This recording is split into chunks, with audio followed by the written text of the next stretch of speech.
Adair, Newhall, Greenspring Associates principal.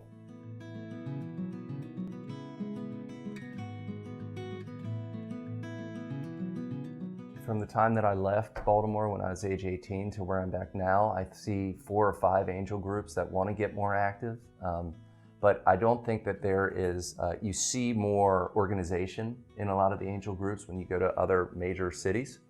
And so what I look forward to seeing and what I am seeing is incubators and accelerators where angels can start to look at and get excited about early stage projects.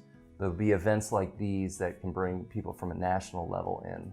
And what you need to see is corporations or mentors, people that have done there before.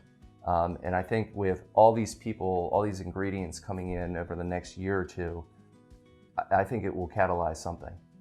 I continually think that Baltimore needs to improve on bringing a mentor network in.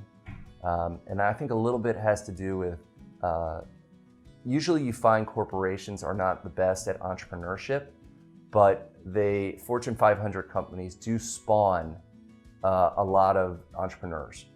And so if you have a lot of those success companies, then there's sort of an ecosystem that you can fund that doesn't rely just on angels or venture capitalists to do that.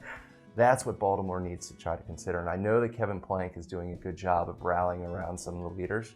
There are other business leaders here. We have T. Rowe Price, we have Broughton Advisory, we have Pandora, but there needs to be a banding together more of trying to recruit and to keep and then to mentor the entrepreneurs that we don't have now.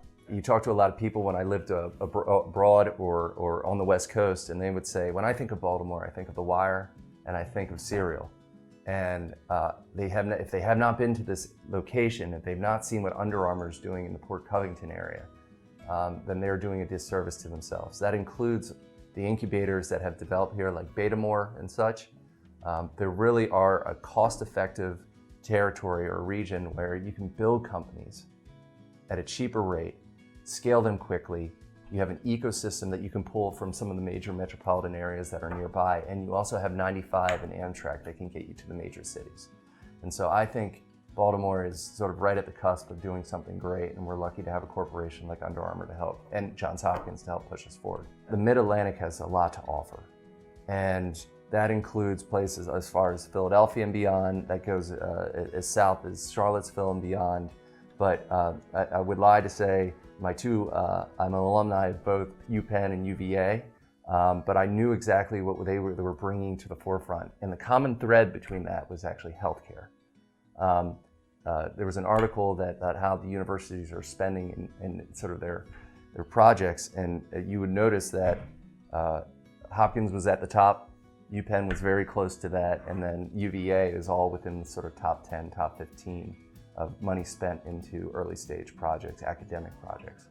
And that is sort of the lifeblood, I believe, of the US economy, is to fund these projects in the university situation and have people like national VCs, angel investors throughout not only the Mid-Atlantic, but nationally, corporations that are all a part of the ecosystem that need to be involved with these types of projects.